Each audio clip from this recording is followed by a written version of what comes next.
want to talk about the cost of the war. It's cost more than $11 billion in its first 6 days. Now, some of your Senate Democratic colleagues have said they are open to reviewing requests for additional funds, arguing it may be necessary for overall military readiness.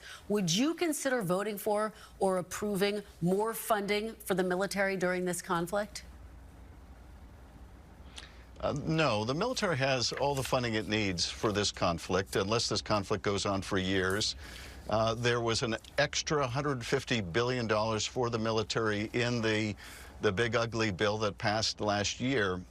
So the Pentagon has all the resources that it can use in the current conflict. Now, the future is something different, and we'll have to figure out what the future needs of the military are, because we're depleting so many of the stocks of the military, another huge cost of the war.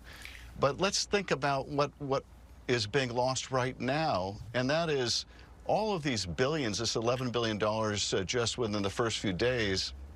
That's money that could have gone into new hospitals and new schools. It could have gone into health care for people. It could have gone into meeting the needs of the American people.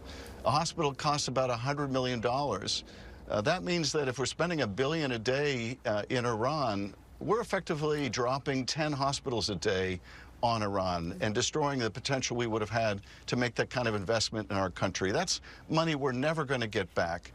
So the Pentagon doesn't need more money right now for this war.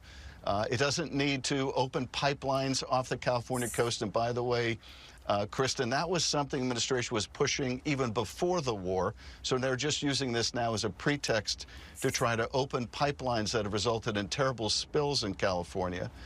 This is the cost, the human cost of this mistake by the president to bring us to war again. Senator,